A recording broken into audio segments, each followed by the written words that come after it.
I'm Owen Bigland. This is the Inside Edge video blog. Okay, this is not going to be music to the ears of the Vancouver real estate bears out there that have been calling for a crash for the last 20 years and just keep hanging in there. Don't worry, the COVID thing will finally bring down the market. Just hang in another year or hang in another year after that. It just perpetuates, keeps going.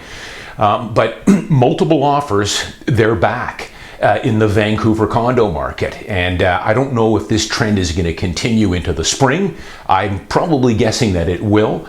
But it, as expected, it started with the detached market being ultra hot here since late last spring. And now, as expected, it's carried on now into the condo market. The Vancouver condo market, lower condo market has started to turn up here. And I'm starting to see a lot more multiple offers. So from the front lines here, I had 3 listings that I put out. These were 2 and 3 bedroom condos, two in Vancouver, 1 in Richmond. I listed them 2 weeks ago. Offer night was on them last week. So I can tell you how they went. House number 1, 4 offers, sold over asking. House number 2, 4 offers, sold a fair bit above asking, over 5% above ask, and subject free. House number 3, 11 offers, sold way over asking price, and of course subject free. As a matter of fact, of the 11 offers I received on that property, it was a 2-bed, 2-bath condo in Richmond. 8 of those offers out of the 11 were subject free, which is you're going to start seeing more of. When you're getting into bidding wars like that, you better be coming in subject free. Otherwise, you're going to be grossly overpaying for the home. So, this isn't unexpected. I've been saying this since last spring. Don't count the downtown Vancouver condo market out. Although if you listen to the news back in the spring or even this summer, of course, they were painting a pretty dark picture here. The picture was that everybody is going to move out of the downtown core, out of urban centers in general, and they're all going to buy detached homes out in the suburbs. They've all got the spare 1.4 or 1.5, or if it's on Vancouver East Side, $2 million, and they can easily move up to a detached home and get a lot more space, and we can build a home office and work from home, and you'll never have to go back to the office again downtown. And I've been saying that give it that some time. I don't think it's going to happen. And it's not just me. It's a lot of experts in commercial real estate that I'm reading in the Wall Street Journal, on Fox Business, on Bloomberg, that are saying the same thing. The downtown office market is not dead. COVID has changed how we work for sure. But if you think you're going to be working permanently from home for the rest of your life, I think you're mistaken. It might change. You might not be going into the office 5 days a week. Maybe it's just 3 or 4. But, the downtown is going to get back to where it was, if not better, I think, within the next year or 2, once COVID is passed. So multiple offers, the downtown condo market, Richmond condo market, Burnaby, for good quality units is heating up. Now, keep in mind too, again, the news would have you back in the spring say that, the market was crashing, everyone's going to sell their condo and move out to the suburbs. We never even got anywhere near even a balanced market on condos. It has always been in a seller's market, never even got close. Vancouver condos, the sales to active listing ratio was always, as low as it got, was about 24 or 25. Anything above 20 is a seller's market. And I would say for good quality units now, we're pushing over 30 now.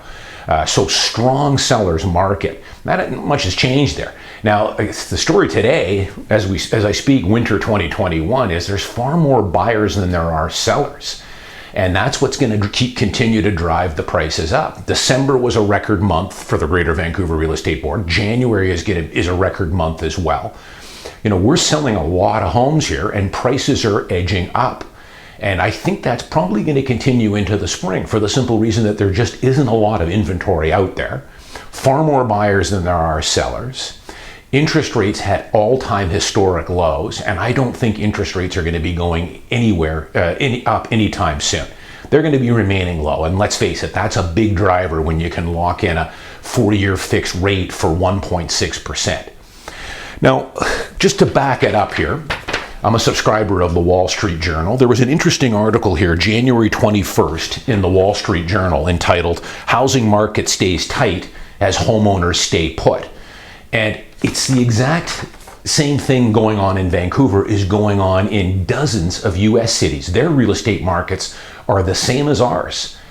No inventory, way more buyers than there are sellers, prices going up. It also kind of put to bed the myth about people moving out to the suburbs. Yes, some people definitely sold their 2-bedroom condo in Yaletown and were able to get into their first home out in Langley or Port Moody or Delta at 1.5. But there wasn't a whole lot that did that. And many of them would have loved to have done that, but it just isn't feasible. And the media would kind of a lot of times would paint the picture that that's what everyone's going to be doing, selling their 1-bedroom condo and buying a house out in the suburbs. It's not going to happen for cities like Vancouver or Southern California or New York. So this article went on to say that homeowners are staying put just like they do here. Which is, we're not building any more land, as people know, and construction is pretty limited right now, new construction, because of COVID, and we're always restrained on new development here because of the zoning and getting the permits and getting the land secured and then the cost of building and all the hoops you've got to go through City Hall. So people are staying put, which is causing less inventory, more buyers than there are sellers, up go the prices. And, also the fact that, don't count, Wall Street Journal was also saying, don't count the downtown market out. I read in another article in Wall Street Journal a story about a guy, tech worker, who was renting in Manhattan in the Lower East Side in the Bowery district, loved it there, and ended up, for the same amount of rent, which was about $4,500 a month, was able to get a really nice, pretty much brand new townhouse out in New Jersey. But he lived out there for 6 months and then realized, I can't stand it out here. He was used to all the amenities of Manhattan, even though right now a lot of it is still shut down, but bars and great restaurants and culture and entertainment within walking distance. Now he was joking about the best restaurant I have out here is an Applebee's. So now he's in the process of getting back into New York City. And, that's the picture that they're trying to paint here was that all these young millennials are going to move out of these urban centers with all the action and move out to the suburbs. They're going to be bored to death. And that's what a lot of these articles have started to say. In Vancouver, I've talked about it a few times. We are in probably the second inning of a major downtown office boom. If you drive around in downtown Vancouver, there's probably 12 major office buildings going up right now. Some of them are spectacular, like the Stack in Cole Harbour. You've got Amazon headquarters, some really high-end office space, grade A. Most of that office space is accounted for. They're not canceling leases. And I'm going to go on the record here and say that most of that office space will be very close to fully occupied within a year or two after its completion. Office space is still in high demand for right now, for sure, the work from home. Once COVID is done, the vaccine is here, let's call it in another year from now, you're going to start to see those offices filling up again. So keep that in mind.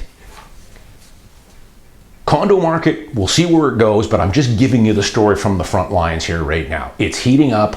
Downtown condos are hot again. Multiple offers I'm getting now on most of my listings, and I'm also in bidding wars now on the buying side. If you remember back before Christmas, I told you about those studio units. I had a studio on the West End, prime unit. There was also another studio in the same building that I thought were fantastic deals. Well, a week after I posted that video, I sold my unit. I brought a buyer in for the other unit because I wanted to sell that unit. I couldn't sell mine, so I brought an offer on another one. I got into a bidding war on it. These units had been sitting for 3 months, including mine. All of a sudden now I'm in a bidding war on it. So now I'm looking around for good quality studios that were kind of beaten up from COVID, and it's a tough find right now. It's a tough find right now for good quality 1-bedrooms. The last 3 or 4 I've tracked have all gone into some pretty crazy bidding wars here. So that looks like the way it's going to go. But again, I feel sorry for some of the people, I do, that listen to a lot of the media and they will portray a picture like the Vancouver condo market is in free fall. Go back and look at the articles from last summer saying that sell your condo, nobody's going to want to live in the city anymore. Everyone's moving out to the suburbs. You've got the condo insurance crisis. It's a perfect storm. The market's going to crash. And it's simply not happening. And as far as the condo insurance goes, I've done so many blogs on this. I think definitely now the worst is over. I'm seeing now many of the downtown stratas I follow, they're renewing their policies because they renew every year. And the increases this year are very little, 5%, 10%, nothing like the 100% increases. But as I said, I went to that seminar with BFL and they were saying that this is a one-time thing here. It's a catch-up. You're not going to see 100% insurance increases going forward. And that so far, I've been tracking about a dozen stratas, their insurance premium for 2021 has gone up very little. So I do think the worst is over. And as I said, I think the cavalry is on the way to start reducing some of those premiums. Have a look at the blog I did a couple of months ago on that. I'm Owen Bigland. As always, thanks for watching. I'll see you next week.